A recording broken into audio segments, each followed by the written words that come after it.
Pastor Prabhudas Vasu அவர்களின் செய்தி தொகுப்பை வழங்குவதில் மிகுந்த மகிழ்ச்சி அடைகிறோம்.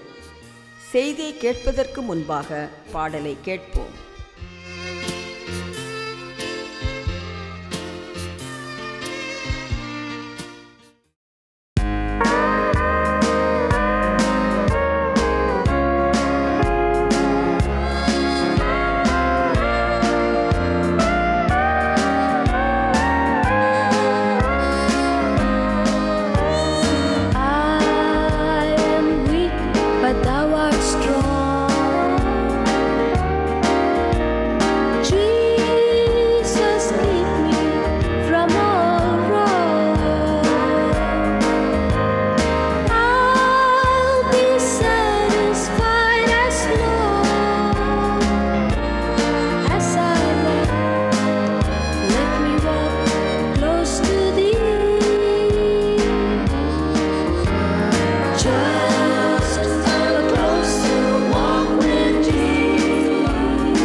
இப்பொழுது எம்பிஎஸ் சபையின் பாடலை கேட்போம்.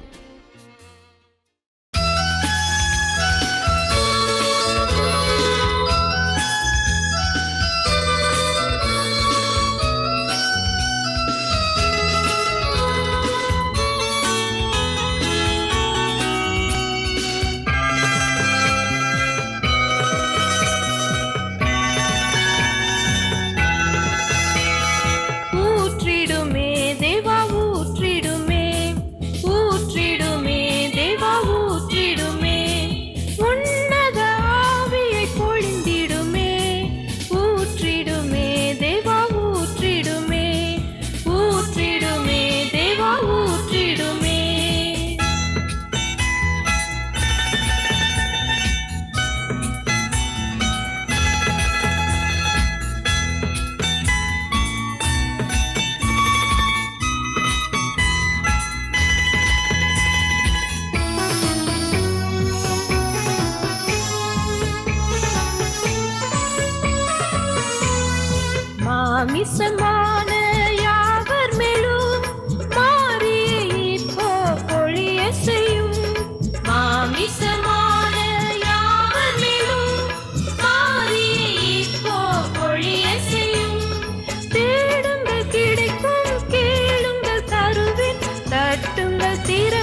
இப்பொழுது பாஸ்டர் பிரபுதாஸ் வாசு அவர்களின் செய்தியை நாம் கேட்போம். The book of 2 Kings, chapter 3, 2 ராஜாக்கள் 3வது அதிகாரம் verses 16 to 18. 16வது வசனத்திலிருந்து 18வது வசனம் வரைக்கும் வாசிப்போம். Just in preparation to the coming convention, I would like to say a few words basing on this text. வரப்போகிற கன்வென்ஷனை முன்னிட்டு இந்த வசனத்தை வைத்து நான் ஒரு சில காரியங்களை நான் உங்களுக்கு சொல்ல விரும்புகிறேன். There was a great drought in Israel, இஸ்ரவேலிலே ஒரு மழை இல்லாத ஒரு பஞ்சம் உண்டாயிற்று. and they sought the Lord for an outpouring. அப்பொழுது அவர்கள் கர்த்தரை நோக்கி பெருவாரியான மழை பெய்யும்படியாக காத்திருந்தார்கள். Because of this drought, there was great famine in the land. இந்த வறட்சி நிமித்தமாக தேசத்திலே மிகுந்த பஞ்சம் உண்டாயிற்று. But God was providing in a unique way the needs of the people. இருந்தபோதிலும் கர்த்தர் தம்முடைய ஜனங்களுக்கு தேவைகளை விசேஷமாக சந்தித்து வந்தார். I do believe we have a God that works in a unique way. நம்முடைய தேவன் விசேஷமான இயற்கைக்கு மேற்பட்ட காரியங்களிலே நமக்கு கிரியை செய்கிறவராக இருக்கிறார். If we expect him to do the way we want, we will be disappointed. நாம் விரும்புகிறபடி தேவன் கிரியை செய்ய வேண்டும் என்று நாம் எதிர்பார்த்தால் ஒருவேளை நாம் ஏமாந்து போகலாம். Very often we make a demand on God to work the way we want him to do. அநேக நேரங்களிலே தேவன் இப்படித்தான் நமக்காக கிரியை செய்ய வேண்டும் என்று தேவனுக்கே நாம் கட்டளை கொடுக்கிறவர்களாக இருக்கிறோம். But when we do not see him do that way, then we are disappointed. நாம் எதிர்பார்த்த விதத்திலே தேவன் கிரியை செய்யாததை காணும் பொழுது நாம் ஏமாந்து போகிறோம். The way of God is entirely different to the way of man. தேவனுடைய வழி மனுஷனுடைய வழியை காட்டிலும் மேன்மையானதாக இருக்கிறது. And he works in unique ways. தேவன் மேன்மையான விதத்திலே கிரியை செய்கிறார். And our heart must be open to understand the unique ways of God. நம்முடைய இருதயமானது தேவனுடைய விசேஷித்த வழிகளை அறிந்து கொள்வதற்கு திறந்திருக்க வேண்டும். The Lord says here, there shall be no wind, but there shall be no rain. தேவன் இந்த வசனத்திலே 16வது வசனத்திலே சொல்லுகிறார். 17வது, நீங்கள் காற்றையும் காண மாட்டீர்கள், மழையையும் காண மாட்டீர்கள். Yet this valley shall be filled with water. இருந்த போதிலும் இந்த பள்ளத்தாக்கு தண்ணீரால் நிரப்பப்படும் என்று கர்த்தர் சொல்லுகிறார். But for God to fulfill that and this people to be blessed, they had to have a preparation. இந்த காரியம் இப்படியாக நிறைவேறுவதற்கும் ஜனங்கள் ஆசீர்வதிக்கப்படுவதற்கும் அவர்கள் தங்களை ஆயத்தப்படுத்திக் கொள்ள வேண்டியது அவசியமாக இருந்தது. They had to make ditches all over the place that the water that flows may stay there to fulfill their need. அதற்காக அவர்கள் எங்கும் வாய்க்கால்களை வெட்ட வேண்டியதாக இருந்தது. They had to make provision that the blessing they received may be retained. தேவன் தங்களுக்கு கொடுக்க போகிறதான ஆசீர்வாதங்களை தங்களிடத்திலே வைத்து காப்பாற்றிக் கொள்வதற்காக அவர்கள் தங்களை ஆயத்தப்படுத்த வேண்டியது அவசியமாக இருந்தது. The reason why many do not have a continual blessing is they have no provision for retaining what God wants to give to them. அநேகருடைய வாழ்க்கையிலே நிரந்தரமான தேவ ஆசீர்வாதம் இல்லாதது காரணம் என்னவென்றால் அவர்கள் தங்களுடைய இருதயத்தை ஆயத்தமாக தேவனுக்கு வைப்பதில்லை. When there is an outpouring and there is a move, they are enjoying it thoroughly and they are happy in it. தேவன் தம்முடைய ஆசீர்வாதங்களை ஊற்றும் பொழுது அவர்கள் மிகவும் சந்தோஷிக்கிறார்கள். But when the rain stops, then there is no more enjoyment. அப்படியாக ஆசீர்வாதங்கள் வராதிருக்கும் பட்சத்தில் அவர்கள் மிகவும் சோர்ந்து துக்கித்து போகிறார்கள். But for such of those who have made provision to retain what God has given to them, they shall enjoy continual blessing at all times. தேவன் தங்களுக்கு கொடுக்கிற ஆசீர்வாதங்களை காப்பாற்றிக் கொள்வதற்கு தங்களை ஆயத்தப்படுத்துகிறவர்கள் தங்களுடைய வாழ்க்கையில் முழுவதுமாக அவர்கள் ஆசீர்வாதத்தை பெற்றவர்களாக இருப்பார்கள். There are many things we can say about these ditches. இந்த வாய்க்கால்களை குறித்து அநேக காரியங்களை நான் உங்களுக்கு சொல்லக்கூடும். But as there is no time, I will just say a few words. நமக்கு சமயம் இல்லாததினாலே ஒரு சில வார்த்தைகளை மட்டுமே நான் உங்களுக்கு சொல்ல விரும்புகிறேன். To make the ditches, it means hard work. வாய்க்கால்களை வெட்ட வேண்டும் என்றால் அது மிகவும் கடினமாக உழைப்பதை குறிக்கிறதாக இருக்கிறது. There is a labor put in that these ditches may be prepared. இந்த வாய்க்கால்கள் இப்படியாக வெட்டப்பட வேண்டும் என்றால் ஒரு கடினமான ஒரு உழைப்பு அவசியமாக இருக்கிறது. There is that sweating in that these ditches may be prepared. இப்படியாக வாய்க்கால்கள் ஆயத்தப்படுவதற்கு வேர்வை சிந்தத்தக்கதாக நாம் உழைக்க வேண்டும். So also in our spiritual experience, there is our portion of work where we have to sweat in to prepare ourselves. இதை போலவே ஆவிக்குரிய காரியத்திலும் தேவனுடைய காரியங்களுக்கு நாம் நம்முடைய பட்சத்திலே நம்மை ஆயத்தப்படுத்திக் கொள்ள வேண்டியது அவசியம். In all things that God does, there are two sides. தேவன் செய்கிற எல்லா காரியங்களிலும் இரண்டு பக்கங்கள் உண்டு. One the man side and the other the God side. ஒரு பக்கம் என்னவென்றால் மனுஷன் தான் செய்ய வேண்டிய காரியம், மற்றொரு பக்கம் என்னவென்றால் தேவன் தான் செய்ய வேண்டிய காரியமாக இருக்கிறது. But we want God to do his part, but we are not willing to do our part. அநேக நேரங்களிலே தேவன் அவர் செய்ய வேண்டிய காரியங்களை செய்ய வேண்டும் என்று எதிர்பார்த்து நாம் செய்ய வேண்டிய காரியங்களை செய்யாதவர்களாகவே இருந்து விடுகிறோம். We say, Lord, fill me the Holy Spirit.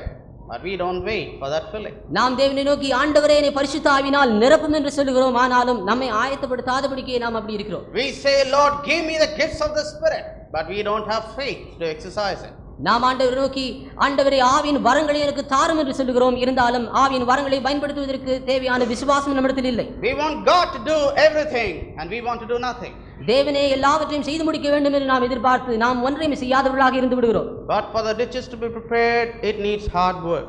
வாய்க்கால்கள் இப்படியாக வெட்டப்பட வேண்டும் என்றால் அதற்கு மிகவும் கடினமாக உழைக்க வேண்டும். So also there is our side, our part of work, where we have to keep ourselves in God's way and do the things that He wants us to do in a way that we prepare for to retain His blessing. இதே போலவே தேவன் நம்மை கொண்டு செய்ய இருக்கிற காரியங்களுக்கு நம்மை ஆயத்தப்படுத்திக் கொண்டு தேவனுக்கென்று காத்திருப்பது அவசியம். Now secondly, about the ditches, there are things that are taken out and emptied.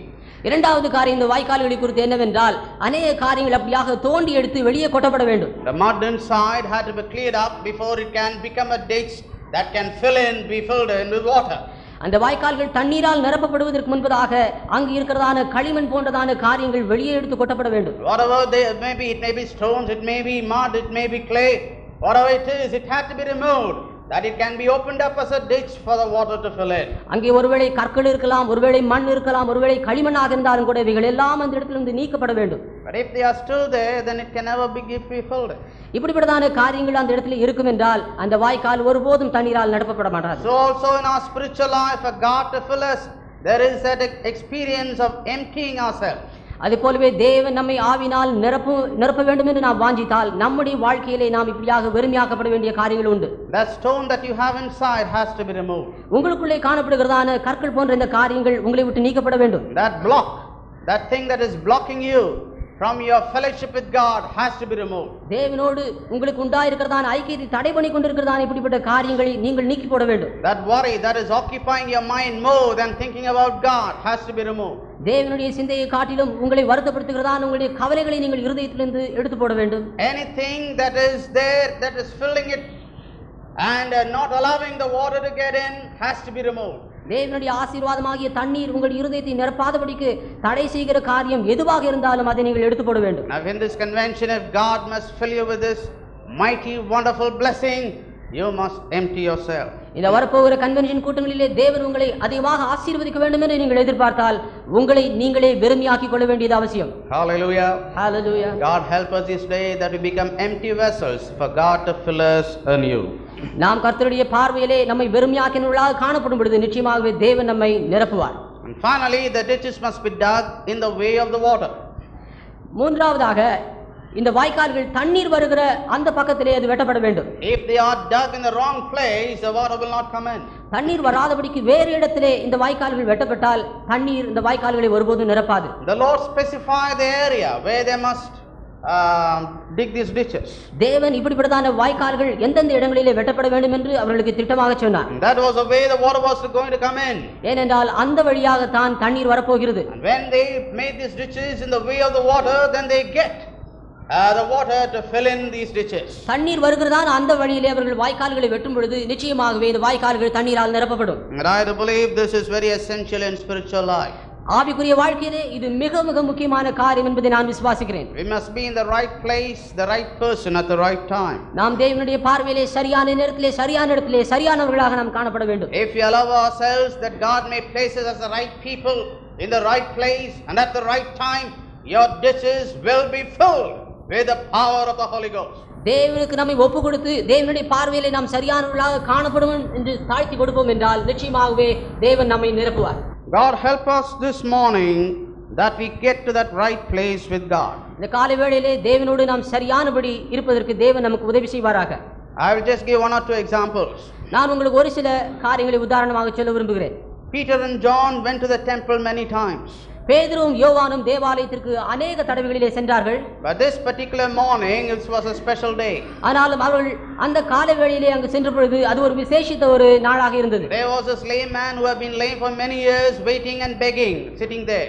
அங்கே தேவாலயத்தின் வாசற்படியிலே தாயின் வயிற்றிலிருந்து சப்பானியாய் பிறந்த மனுஷன் பிச்சை கேட்டுக்கொண்டு உட்கார்ந்திருந்தான். But this particular morning God had given a new faith into the heart of Peter to exercise his miracle. அந்த காலை வேளையிலே பேதுரு அங்கே தேவாலயத்திற்கு சென்ற பொழுது இந்த பெரிய அற்புதத்தை இயேசுவின் நாமத்திலே செய்யும்படியாக அவனுடைய இருதயத்திலே விசுவாசத்தை கொடுத்தார். And when this man begged for money, Peter said, "Silver and gold have I none. In the name of Jesus, rise up and walk." அந்த சப்பானியானவன் பிச்சை கேட்ட பொழுது பேதுரு அவனை பார்த்து, வெள்ளியும் பொன்னும் என்னிடத்தில் இல்லை, இயேசுவின் நாமத்திலே எழும்பி நட என்று அவனை சொன்னான். Now what I'm trying to say is that was his hour of deliverance. நான் உங்களுக்கு சொல்ல விரும்புகிறது என்னவென்றால், அந்த வேளைதான் அவன் விடுதலை பெற வேண்டிய வேளையாயிருந்தது. And he was there, right there, when it was his time for deliverance. அந்த சப்பானியானவன் தான் விடுதலை பெறும் வேளையை அறிந்தவனாக அவன் அந்த வேளையில் அங்கு காணப்பட்டான். And because he was there at that moment, he received what God could give to him. அவன் அந்த சரியான வேளையிலே அவன் அங்கு இருந்ததினாலே தேவன் கொடுத்த அற்புதத்தை அவன் பெற்றுக்கொள்ள முடிந்தது. And before all the eyes of the people, he jumped and walked and leaped for the glory of God. ஜனங்கள் எல்லாருக்கும் முன்பாக அவன் குதித்து நடனமாடி தேவனை துதித்தான். So also we know about this old man Samson. அதே போலவே சிம்சோனை குறித்தும் நாம் வாசிக்கின்றோம். He went into the temple at the right time when Mary and Joseph brought Christ in. மரியாளும் யோசேப்பும் இயேசுவை பிள்ளையாக கொண்டு வந்த பொழுது சிமியோன் அங்கு காணப்பட்டான். If he had come a day earlier, he would have missed him. அந்த சிமியோன் ஒரு நாளைக்கு முந்தி தேவாலயத்துக்கு வந்திருந்தால் ஒருவேளை இயேசுவை காணாதபடி போயிருந்திருக்கலாம். If he had come a day later, he would have surely missed him. அவன் ஒரு நாள் தாமதித்து வந்திருந்தாலும் கூட இயேசுவை காணாதபடி போயிருந்திருப்பான். But he was there right in time when Christ was brought in by his parents to be circumcised. இயேசு அங்கு பிள்ளையாக கொண்டு வரப்பட்ட அந்த நேரத்திலே சரியானபடி சிமியோன் அங்கு காணப்பட்டான். And because of this, he had a wonderful promise of God fulfilled in his life. அவன் அப்படியாக சரியான நேரத்தில் அங்கு இருந்ததினாலே தேவனுடைய வாக்குத்தத்தம் நிறைவேறுவதை தன் கண்களால் கண்டான். I hope you understand what I'm trying to say.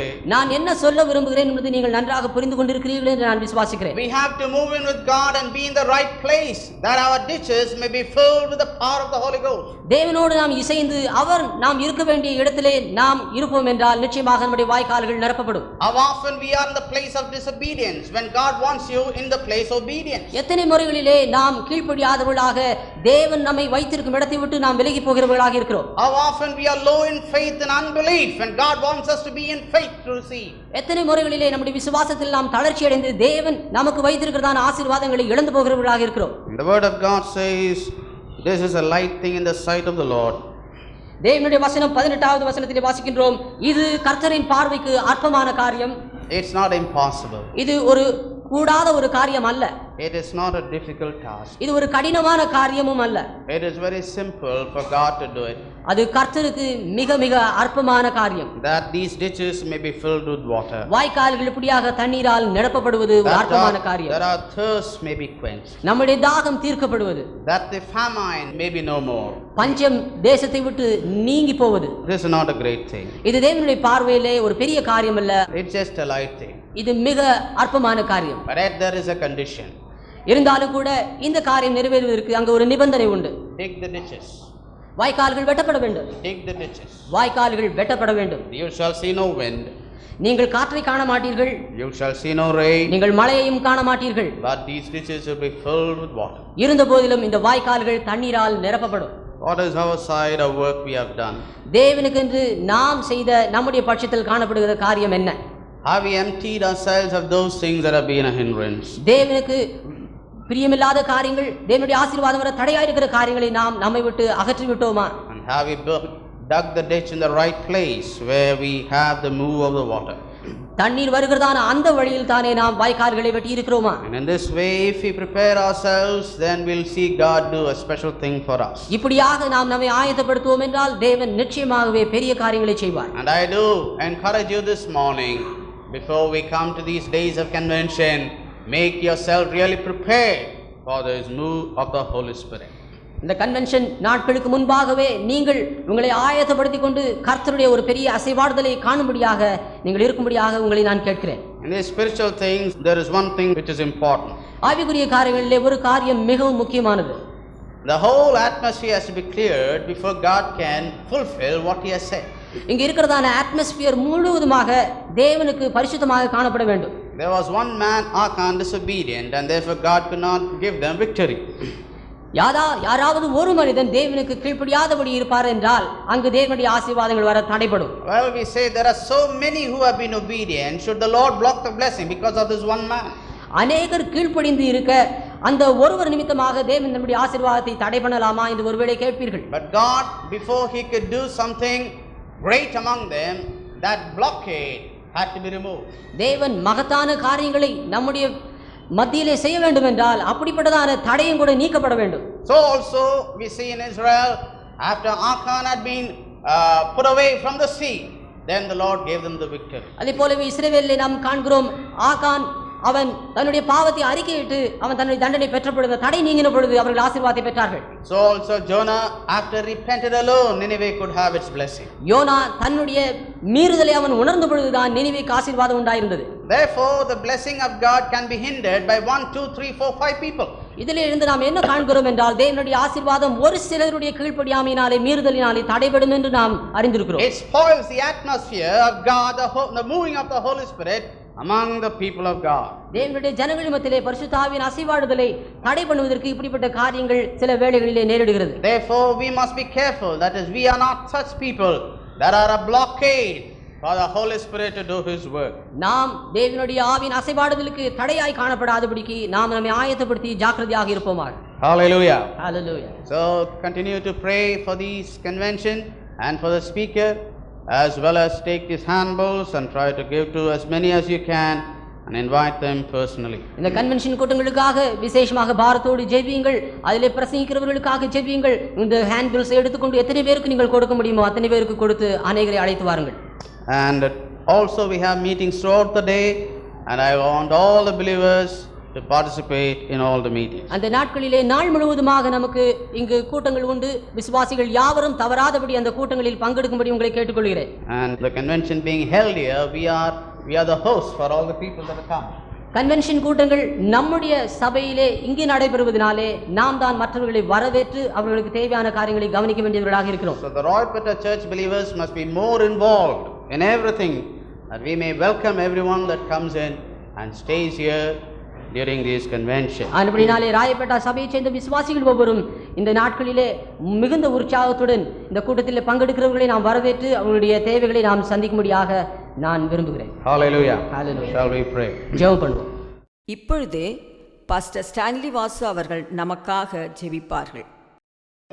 அன்புள்ள ஆண்டவரே, உம்மை துதிக்கிறோம், உம்மை ஸ்தோத்திரிக்கிறோம். இந்த நாளிலே இந்த செய்தியை கேட்ட ஒவ்வொருவரையும் உம்முடைய சமூகத்துக்கு முன்பதாக நாங்கள் கொண்டு வருகிறோம். என் வார்த்தை ஒருபொழுதும் வெறுமையாய் திரும்புவதல்ல. நான் எதற்காக அதை அனுப்பினேனோ அதை நிறைவேற்றும் என்று நீர் வாக்கு கொடுத்து தேவன். இந்த நாளிலே அவர்கள் கேட்ட செய்தி அவருடைய வாழ்க்கைக்கு மிகுந்த ஆசீர்வாதமாக இருப்பதாக, இந்த செய்தியின்படி அவர்கள் வாழும்படி நீர் கிருபை தருவீராக. நீர் வாக்கு கொடுத்த சகல நன்மைகள், சகல ஆசீர்வாதங்கள் அவருடைய வாழ்க்கையிலே வந்து இறங்கும்படி நாங்கள் செபிக்கிறோம். அவருடைய எல்லா குறைவுகளை நிறைவாக்கி சம்பூர்ணமாய் நீர் ஆசீர்வதித்து அவருடைய மன விருப்பத்தை நீர் நிறைவேற்றி எப்பொழுதும் மக்கள் மனமகிழ்ச்சியாய் வாழும்படி உம்முடைய இரு கரத்தை வைத்து அவர்களை ஆசீர்வதி. உம்முடைய கரத்திலே நாங்கள் ஒப்பு கொடுக்கிறோம். எல்லா துதி கன மகிமை உமக்கே செலுத்துகிறோம். இயேசுவின் மூலம் பிதாவே, ஆமென். இந்த செய்தியை கேட்ட உங்களை கர்த்தர் தாமே ஆசீர்வதிப்பாராக. எமது விலாசம் எம்பி சபை 14 தாண்டவராயன் தெரு, ராயப்பேட்டை, சென்னை 14. தொலைபேசி எண் 28352409.